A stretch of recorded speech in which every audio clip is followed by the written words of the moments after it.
Part 1 में आपने देखा कि टैंग शिया ने कहा कि आस पड़ोस में घूमो, जाओ अकेले मजे करो, जो मन करे खाओ, बस ज्यादा दूर मत जाना। अब आगे मैंने सिर हिलाया, बाहर टहलने गया, कुछ खाया और वापस आ गया। टैंग शिया ताश खेल रही थी जब उसने अपनी आंख के कोने से मुझे देखा, बिना ऊपर देखे। उसने यूं ही पूछा, इतनी जल्दी वापस, तुम्हारा टाइम कैसा रहा? मैंने सच सच जवाब दिया, आपकी चिंता के लिए। धन्यवाद मैडम, मैंने बुफे में खूब खाया, यहाँ का खाना सच में बहुत स्वादिष्ट है। जैसे ही मैंने ये कहा और ये फ्री था, ताश की टेबल पर बैठे चारों लोग जोर से हंस पड़े। मिसेस मेई ने मौके का फायदा उठाया और तुरंत मजाक में कहा, शिया, तुम्हारा बाई परिवार इतना बड़ा और ताकतवर है, तुम्हें एक नैनी के बच्चे के लिए ज्यादा दिलदार होना चाहिए, नहीं तो लोग सोचेंगे कि तुम्हारा परिवार कंजूस है। मैं मुस्कुराया और जवाब दिया, मेरी पत्नी अंदर और बाहर से सुंदर है। अच्छा, यह पैसे की बात नहीं है, बस मैं एक आम इंसान हूं और मुझे इतना अच्छा खाने की जरूरत नहीं है। लेकिन मिसेस मेई, आप बहुत दिलदार हैं, क्या तुम मुझे कुछ इनाम देने का सोच रहे हो?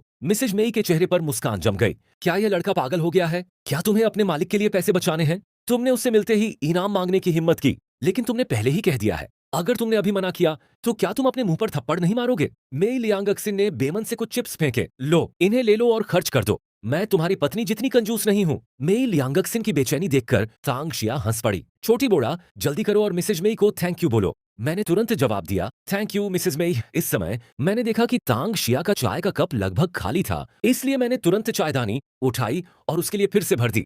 मैंने बाकी दो औरतों के लिए भी चाय डाली। किसी ने मुस्कुराकर तारीफ की, वह हंसा। हे, ये बच्ची काफी समझदार है। तांग शिया ने मुझे तारीफ भरी नजर से देखा। हालांकि मिसेज मेई का चेहरा और भी उदास होता गया। उसने गुस्से में मेज पर जोर से मारा। तुम्हारा क्या मतलब है? मेरे अलावा सब कुछ उड़ेल दिया गया है। क्या तुमने नहीं देखा कि मेरा कप खाली है? तुम इतनी नाकाबिल कैसे हो सकती हो? तुम्हें बिल्कुल भी समझ नहीं है। मैंने जल्दी से अचानक एहसास होने का नाटक किया। मुझे माफ करना मिसेज मेई, मुझे नहीं पता था कि तुम्हें चलने फिरने में दिक्कत होती है। मुझे बहुत अफसोस है, मैंने कहा और जल्दी से उसका पानी भर दिया। बाकी तीनों खुद को रोक नहीं पाए। मेई लियांगक्सिन का चेहरा हरा हो गया और वह जोर से हंस पड़ी। पानी बिल्कुल न डालना ही बेहतर है, उसने दांत पीसते हुए कहा और एक कार्ड नीचे फेंक दिया। टैंग शिया की आंखें चमक उठीं। उसने तुरंत कार्ड आगे बढ़ा दिया। वान का 8, वह चिल्लाई। उसकी मुस्कान लगभग उसके कानों तक पहुंच गई। मेई लियांगक्सिन ने गुस्से में दांत पीस लिए और ऑर्डर दिया, लेकिन टैंग शिया ने जानबूझकर आग में घी डाला। ओह, मैंने बहुत ज्यादा चाय पी ली। मैं टॉयलेट जा रही हूँ। शियाओ बोड़ा, आओ, कुछ पंच मारने में मेरी मदद करो। लेकिन दिक्कत यह है कि मैंने पहले कभी महजोंग नहीं खेला है। यह सुनते ही बाकी तीनों तुरंत खुश हो गए। तो क्या हुआ अगर तुमने कभी नहीं खेला? बस यह और वह करो, यह बहुत आसान है। मेई लियांगक्सिन गुस्से से उबल रही थी और बस कोई रास्ता ढूंढ रही थी। उसे उम्मीद थी कि यह नया लड़का उसे ठीक होने में मदद कर सकता है। जाने से पहले तांग शिया ने खास तौर पर कहा, जाओ बोड़ा ने पहले कभी नहीं खेला है, इसलिए तुम लोगों को उस पर नरमी बरतनी होगी। मैंने सच में पहले कभी नहीं खेला था, लेकिन पोर्क न खाने का मतलब ये नहीं है कि मैंने कभी स्वर को भागते नहीं देखा। बेशक मैं महजोंग के नियम समझता हूँ। जहां तक खेलने का सवाल है, क्या ये सिर्फ प्रोबेबिलिटी और गेम थ्योरी नहीं है? मेई लियांगक्सिन ने मुझे अनाड़ीपन से टाइलें बनाते हुए देखा और मन ही मन मुस्कुराई। बस तुम इंतजार करो, उसने सोचा और मुझे उड़ा दिया। मेरे सामने बैठे तीनों लोग खाली खाली देख रहे थे, खासकर मेई लियांगक्सिन, जिसका चेहरा इतना काला था कि उससे पानी टपक सकता था। ताश खेलते समय वह ताश के पत्तों को टुकड़े टुकड़े करने को तैयार लग रहा था। इस बीच मेरी तरफ मेरे ड्रॉर में चिप्स का ढेर लगा हुआ था, लगभग बाहर निकल रहा था।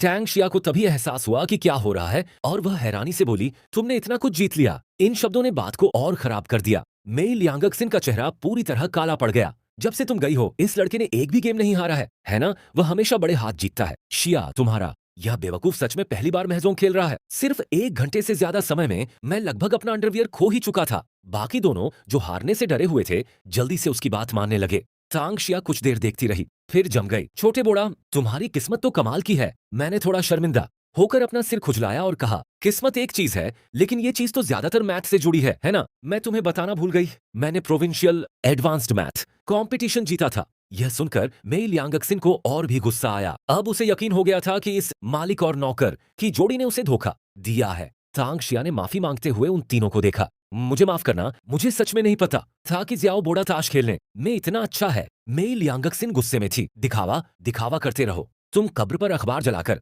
भूतों को बेवकूफ बनाने की कोशिश कर रहे हो। तुम्हारे इस मामूली इंसान में कोई कैरेक्टर नहीं है और उसने अभी तक प्रैक्टिस भी नहीं की है। इसे नौकरी से निकालो और यहाँ से निकालो। अगर तुम मुझसे पूछो तो मैं बस हंस दूंगी। देखो, तुम फिर से गुस्सा हो रहे हो। मिसेज मेई, शांत हो जाओ। महजोंग, यह नेशनल गेम है, इसके लिए दिमाग की जरूरत होती है। ज्यादा गुस्सा मत करो। मेई लियांगक्सिन की उंगलियां गुस्से से कांप रही थीं।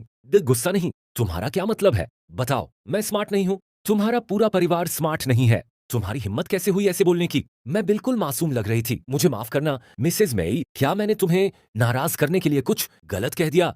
टैंग शिया ने सहमति में सिर हिलाया। हाँ, लियांगक्सिन, ये बहुत छोटी सी बात है। क्या किसी मामूली इंसान पर गुस्सा करना सही है? कम से कम अपनी हैसियत का तो ध्यान रखो। मेई लियांगक्सिन इतनी गुस्से में थी कि वह और बोल नहीं पाई। उसने बस कहा, ठीक है, ठीक है। फिर अपना बैग उठाया और दरवाजा जोर से बंद कर दिया। सबके जाने के बाद टैंग शिया ने अपना मुंह बंद कर लिया और इतनी जोर से हंसी कि वह सीधी खड़ी नहीं हो सकी। छोटी बोड़ा, तुमने आज बहुत अच्छा काम किया। आखिरकार तुमने मेरा बदला ले लिया।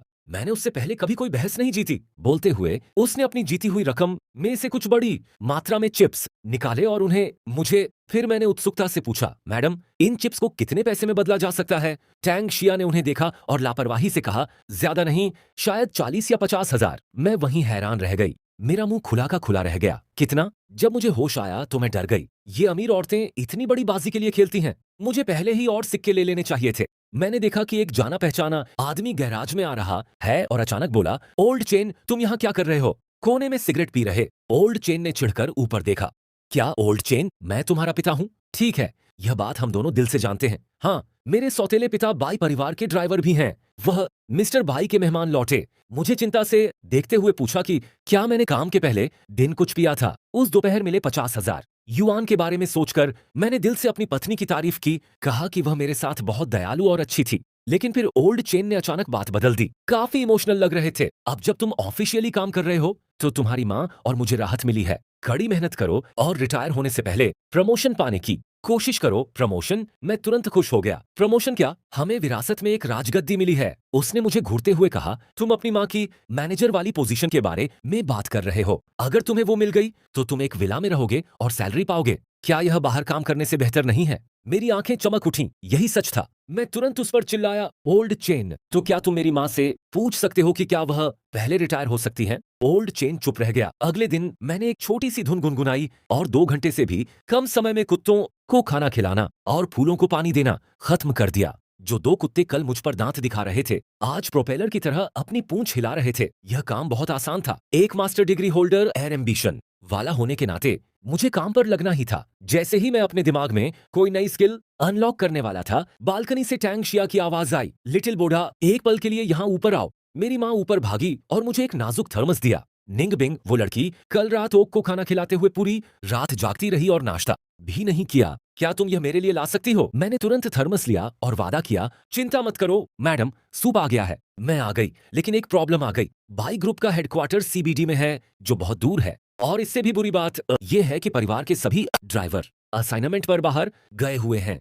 मैं वहां कैसे पहुंचूंगी? मेरे दिमाग में एक शानदार आइडिया आया। मेरी नजर तुरंत उस छोटे इलेक्ट्रिक स्कूटर पर टिक गई जिसे मैं बैकयार्ड में ग्रोसरी शॉपिंग के लिए इस्तेमाल करती हूँ। मैं उस पर बाई ग्रुप बिल्डिंग तक गई और आधे घंटे बाद एक हट्टे कट्टे सिक्योरिटी गार्ड ने तुरंत मुझे रोक लिया। तुम क्या कर रही हो? डिलीवरी अलाउड नहीं है। मैंने अपना हेलमेट उतारते हुए और हवा से उड़े अपने बैंग्स को ठीक करते हुए कहा, भाई, ये एक गलतफहमी है। मैं आपके बॉस मिस्टर बाई के लिए सूप ला रहा हूँ। मिसेस टैंग ने इसे खुद बनाया है। सिक्योरिटी गार्ड लगभग जोर से हंस पड़ा। चले जाओ, हमें उसे अंदर ले जाना है। मिस्टर बाई एक दिन में 800 बाल्टी सूप पीते हैं। मुझे जल्दी नहीं थी। मैंने बस अपना फोन निकाला, अपनी फोटो एल्बम खोली और उसे बाई परिवार के लिविंग रूम में अपनी और मिसेस टैंग की एक फोटो दिखाई।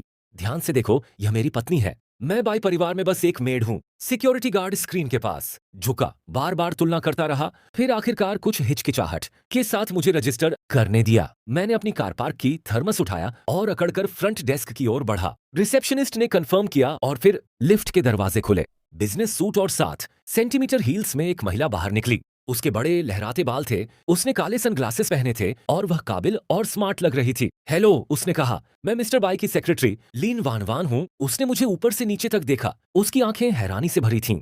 यह मैडम की भेजी हुई मेड है, वह बहुत खूबसूरत है। मैं उसके पीछे लिफ्ट में गया। उसने मुझे शीशे से देखा। मिस्टर जी ने बाई परिवार के लिए बहुत समय तक काम किया है। यह मेरा सिर्फ दूसरा दिन है। मैंने जवाब दिया, न तो मैं विनम्र था और न ही घमंडी। उसकी एक ही भौं थी। वह दूसरे दिन सूप ला सकती है। यह तो बहुत ज्यादा भरोसा है। आम नहीं। तभी मैंने अचानक कह दिया, सेक्रेटरी लिन का परफ्यूम ला फिले डे बर्लिन है, एक कांटेदार गुलाब। यह आप पर बिल्कुल सूट करता है। वह चौंक गई, मेरी तरफ देखने के लिए मुड़ी। काफी तेज नाक है। आजकल मेड भी परफ्यूम की पारखी होती है। क्या बहुत ज्यादा खुशबू होना अच्छा नहीं है? लिफ्ट सबसे ऊपर की मंजिल पर रुकी। लिन वान वान मुझे मीटिंग रूम में ले गई। पहले आपको आराम करना चाहिए। प्रेसिडेंट बाई अभी भी मीटिंग में है और इसलिए मैंने पूरे 3 घंटे इंतजार किया। मैंने 3 गिलास पानी पिया और 2 बार रेस्ट रूम गया। आखिर में मीटिंग रूम का दरवाजा खुला। एक औरत जो ताकत से भरी हुई थी बाहर निकली। उसने सफेद सूट पहना था, लंबे बाल जमाए हुए थे, खूबसूरत चेहरे पर फिर भी बर्फ जैसी ठंड थी। बाई निंगबिंग बाई परिवार की सबसे बड़ी बेटी। लीन वान वान जल्दी से रिपोर्ट करने के लिए आगे बढ़ी। मिसेस बाई ने सूप भेजा था। 3 घंटे इंतजार करने के बाद बाई निंगबिंग रुकी और अपने सनबर्न को रगड़ने लगी। उन्हें अंदर आने दो। मैं थर्मस ऑफिस में ले गया। उन्होंने ऊपर देखा भी नहीं, अभी भी डॉक्यूमेंट्स देख रही थीं। इसे वहीं रख दो। मैंने ढक्कन खोला। मिसेस बाई, इसे गर्म होने पर पी लो। अगर ये ठंडा हो गया तो ये कम अच्छा लगेगा। मेरी आवाज सुनकर बाई निंगबिंग ने अचानक ऊपर देखा। उन्होंने मुझे ध्यान से देखा, फिर अचानक बोल पड़ी, तुम वो चश्मे वाली छोटी बच्ची हो?